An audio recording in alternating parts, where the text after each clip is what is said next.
कब तक, आखिर कब तक? रेड, तुम कहाँ हो? मेरे सामने आओ। अगर ये सच है कि तुमने सिर्फ एक पोकेमॉन से पूरे कांटो को चैलेंज किया, वहाँ के सारे पोकेमॉन्स को पकड़ा, यहाँ तक कि सबसे ताकतवर को भी, तो मेरे सामने आओ। पूरे 3 साल मैंने तुम्हें ढूंढने में लगा दिए। क्या तुम डर गए? मुझे आज भी याद है कि ये सब कैसे शुरू हुआ। मैं यहाँ नहीं आता, पर मैं मजबूर था, क्योंकि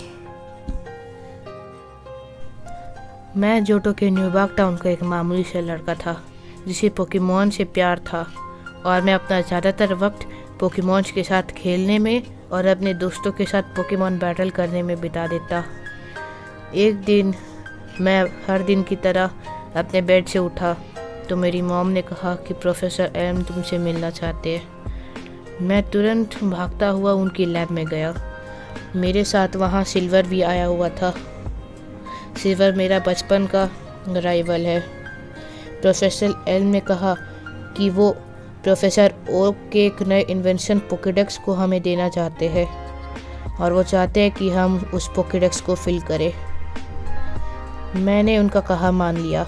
उन्होंने कहा कि वो हमें एक स्टार्टर पोकेमॉन भी देंगे शुरुआत के लिए।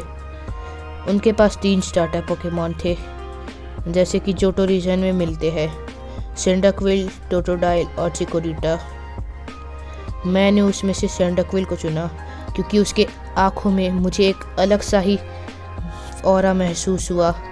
उसकी आँखों में एक अलग सा ही लड़ने का जुनून, जोश मुझे साफ झलक रहा था। उसके टाइप एडवांटेज को देख के सिल्वर ने टोटोडाइल को चुना, और बस हम दोनों निकल गए अपने सफ़र पे। उस समय जाते वक्त सिल्वर ने मुझे पीछे से चैलेंज किया। उसने कहा कि इथन, अगर तुम में ज़रा भी दम है तो मेरे टोटोडाइल को हरा के दिखाओ। फिर क्या, हम दोनों लड़ पड़े वहीं। मैं जीता, वो हारा, और हम दोनों निकल पड़े अपने आगे के सफ़र पे। सफ़र शुरू करते ही कुछ ही दूर में मुझे प्रोफेसर ओक मिले। प्रोफेसर ओक ने मुझे रेड के बारे में बताया। रेड पूरे कांटो का सबसे ताकतवर पोकेमॉन ट्रेनर। मैं जोश में आ गया। मेरे अंदर उसे हराने का जज्बा साफ झलक रहा था, पर उन्होंने मुझे बताया कि उसके लिए तुम्हें पूरे कांटो जोटो रीजन के हर एक बंदे को हराना होगा। मैंने उनका कहा माना, और मैं निकल गया अपने सफ़र पे। जब मैंने रेड का नाम सुना, मेरे अंदर ऐसा जोश भर गया कि वो ऑरा मेरे अंदर दौड़ रहा था। मैं रेड को हराना चाहता था, जिसने पूरे कांटो रीजन को सिर्फ एक पोकेमॉन से टक्कर दिया, वहाँ के सारे पोकेमॉन्स को पकड़ा, यहाँ तक कि सबसे ताकतवर को भी। अपने सफ़र के दौरान मैंने कई सारे अलग अलग पोकेमॉन्स देखे, और मैं एक पोकेमॉन सेंटर में रुका। उस पोकेमॉन सेंटर में जोटो लीग सिल्वर कॉन्फ्रेंस का एक पोस्टर लगा हुआ था, जिसमें जोटो लीग के 8 बैचेस जो जीत लेगा वो पोकेमॉन लीग में हिस्सा ले सकता है। और मैं बचपन से ही पोकेमॉन बैटल का शौकीन, मुझे तो लेना ही था हिस्सा, इसलिए मैं निकल पड़ा बैचेस जीतने। मैं अपने सबसे पहले जिम में गया, जो कि था फॉल्कनर का जिम। वो फ्लाइंग टाइप्स पोकेमॉन को इस्तेमाल करता था। उसे लड़ने के दौरान मुझे अपने सेंडाक्विल और मुझ में एक अलग सा ही जोश महसूस हो रहा था। मैंने सेंडाक्विल को सिर्फ फ्लेम थ्रो करने को कहा, और उसका हर एक पोकेमॉन बेहोश हो गया।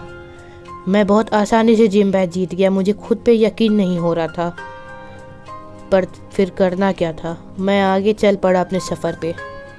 आगे मुझे और कई सारे जिम्स मिले, और वहाँ के जिम लीडर्स भी काफ़ी स्ट्रांग लग रहे थे, पर वो भी मेरे ऑरा और मेरे सेंडाक्विल के सामने टिक नहीं पाए।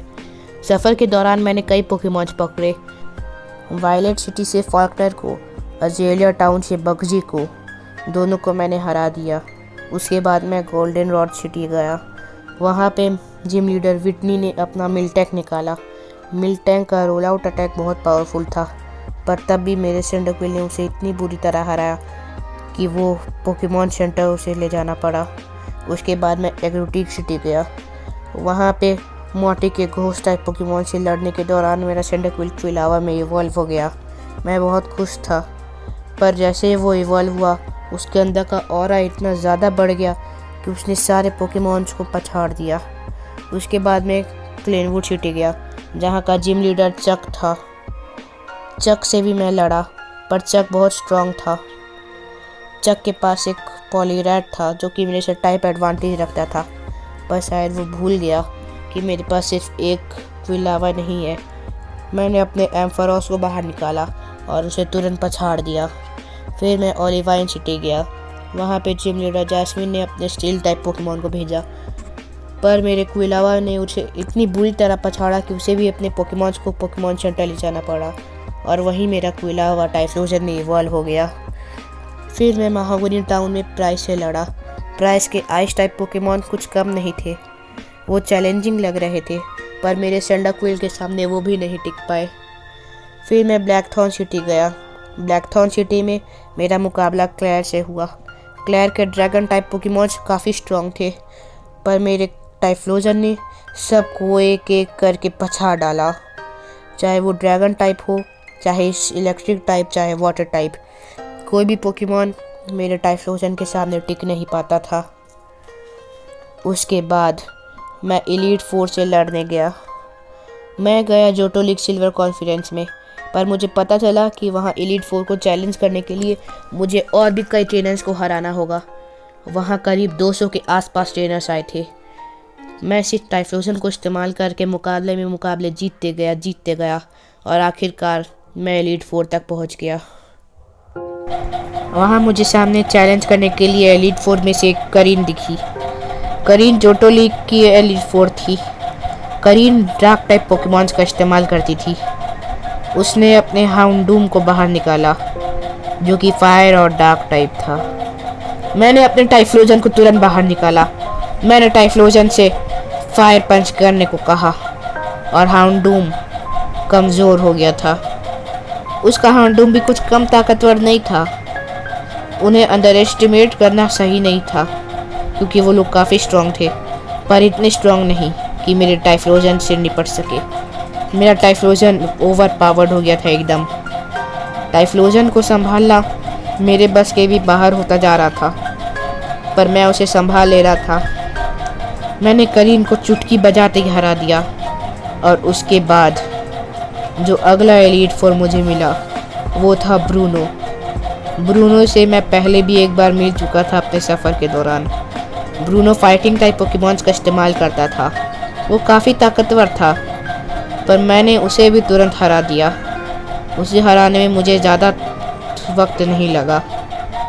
ब्रूनो के बाद आया कोगा। कोगा से मैंने पहले कभी मुलाकात नहीं की, हालांकि कोगा काफ़ी ताकतवर लग रहा था। वो बग टाइप पोकेमॉन्स का इस्तेमाल करता था और पॉइजन टाइप भी। कोगा ने तुरंत अपने आर्याडोस को बाहर निकाला। उसका आर्याडोस काफ़ी शक्तिशाली था और काफ़ी तेज़ था, पर क्योंकि मेरा टाइफ्लोजन टाइप एडवांटेज रखता था वो तुरंत जीत गया। मुझे उस पर हंसी आती थी। पर उसके बाद आखिरी एलीट फोर विल काफ़ी शक्तिशाली था। वो अपने चेहरे को एक मास्क से ढकता था। विल साइकिक टाइप पोकेमॉन्स का इस्तेमाल करता था और उसका मेन पोकेमॉन था ज़ाटू। ज़ाटू के पास एक ऐसी ताकत है कि वो भविष्य देख सकता है और वो देख सकता है कि उसके ऊपर कौन सा हमला होने वाला है और वो तुरंत उस हमले से बच सकता है। पर मेरे टाइफ्लोजन की स्पीड इतनी ज़्यादा थी कि उसने उसे भविष्य देखने ही नहीं दिया, तुरंत हरा दिया। उसके बाद मैं उस बंदे के लिए तैयार था जो पूरे रीजन में सबसे ताकतवर है। मैंने चारों एलीट फोर को हरा दिया और मैं चैंपियन के लिए तैयार था। मैं चैंपियन वाले दरवाजे से अंदर गया तो मैंने लैंस को देखा। लैंस ने मेरे सफ़र के दौरान पहले भी मेरे रीजन में टीम रॉकेट को भगाने में मेरी मदद की थी।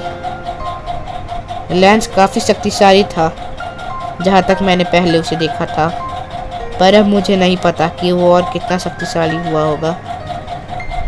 पर उसे भी मुझे अंडर एस्टिमेट करना सही नहीं होगा क्योंकि लैंस और मैं दोनों ही कड़ी टक्कर के थे। बस उसका ड्रैगनाइट हारने ही वाला था कि कि मेरे 2 पोकेमॉन हार गए, पर फिर मेरे टाइफ्लोजन ने उसके ड्रैगोनाइट को हरा दिया। ड्रैगोनाइट उसका आखिरी पोकेमॉन बचा था और इसी के साथ लैंस भी हार गया था। मुझे यकीन नहीं हो रहा था, मैं पूरे जोटो रीजन का चैंपियन बन चुका था। मुझे खुद पे यकीन नहीं हो रहा था। मैंने जोटो रीजन के हर एक बंदे को हरा दिया और अब वक्त था हॉल ऑफ फेम में रजिस्टर करने का। मैंने अपने 6 बेस्ट पोकेमॉन्स को रजिस्टर किया जिन्हें मैं यूज़ करके जीतता आया। टाइफ्लोजन, सुइकून, टोगेकिस, हेराक्रोस, एम्फरोस और लुगिया। लुगिया बहुत खास पोकेमॉन है। इसे मैंने जोटो लीग के सफ़र के दौरान पकड़ा था।